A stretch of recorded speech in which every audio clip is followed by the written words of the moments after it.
You're on BBC Radio Sheffield at 9 minutes past 11. My friends were talking about the random things and random places they've ended up on their holidays on the Italy border, or finding themselves up Gordale Sky with a boyfriend and not daring to move in either direction.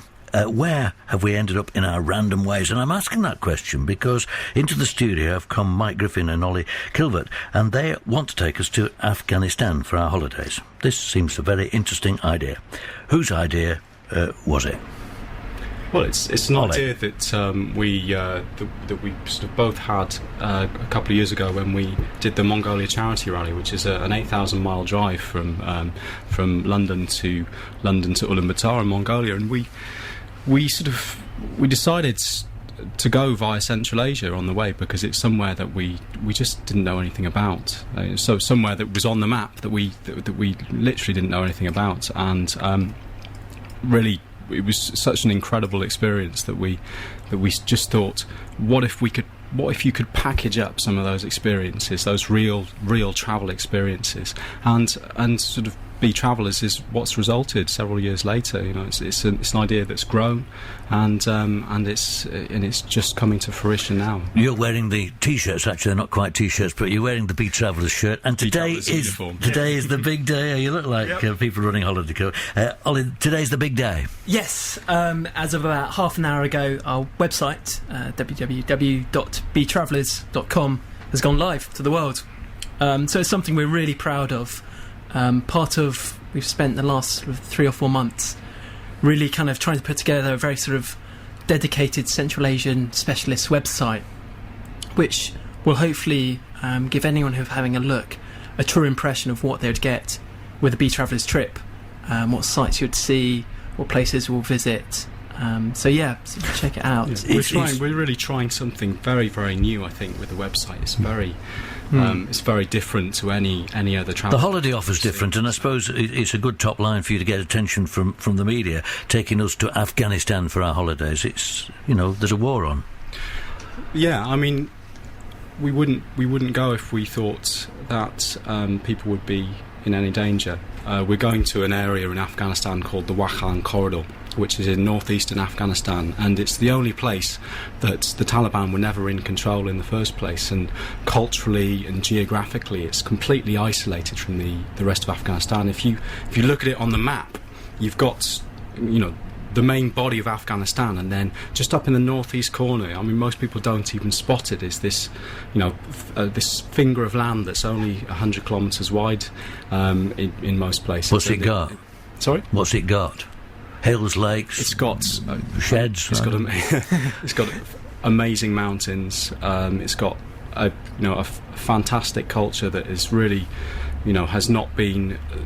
Nobody has really seen it for at least 50 years. Afghanistan opened up very, very briefly in the 1960s and early 1970s to travellers, and really it's been completely closed off since then. And it's it's a fascinating area. There's areas up at the top end of the Wakhan Corridor, up around a very beautiful lake called Lake Chekmaktine, that you can probably safely say that more people have climbed Everest in the last 50 years than have actually been there, apart from the local Kyrgyz herdsmen that live up there. We're going to Afghanistan light in a way, then, are we? No Taliban, no deaths, no. I guess that's the way you could put it. That's the way I put it. What about these other countries that I can't pronounce? Would you say something about those, Ollie? Certainly.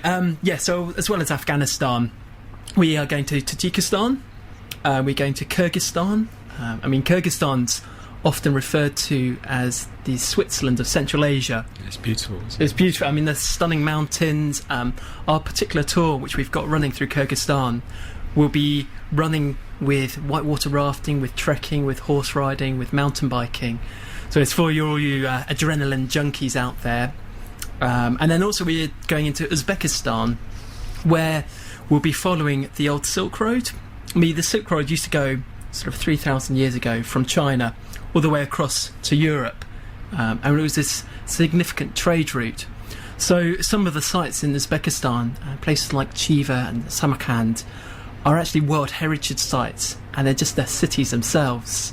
It's the whole city, isn't it? Yeah. Chiva, most World Heritage sites are just one or two buildings.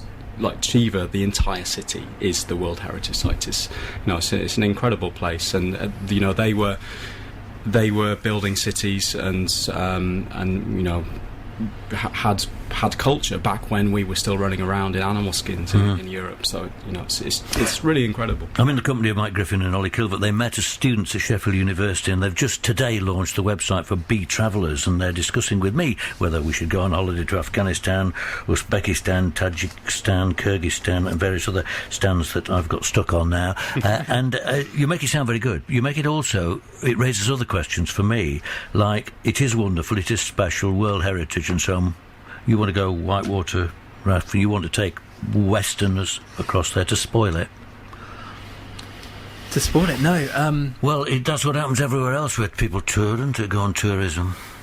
You destroy the wildernesses, you destroy the beauty, you destroy the cultures in the end. Our company mantra, I guess, is be travellers, not tourists. And I think there is developing now. There is a very strong eco-tourism community. You know, there's a lot of new initiatives, and it's recognising that tourism actually, yes, the Western tourist model isn't particularly good. You know, it brings a lot of money into areas, but like you said, a lot of areas get spoiled. But we think that, you know, actually tourism there's a lot of benefits, and actually there is a model that you can put in place that actually benefits local populations. So if we go back to the Wakhan corridor in Afghanistan is the third poorest country in the world.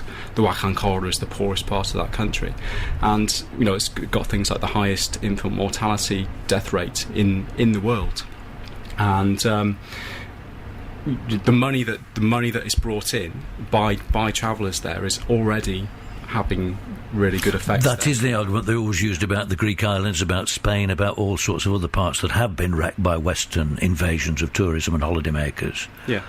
It brings money to some people, usually to the travel companies back home. In the process, fills it with concrete and I don't know, burgers and English language and all that. I mean, it's absolutely in its infancy, Central Asia tourism at the moment, and I think that there's an opportunity to affect how in the long term how things pan out by promoting a model that is respectful for local communities. It encourages them to hang on to their cultures, and you know, actually brings a lot of good.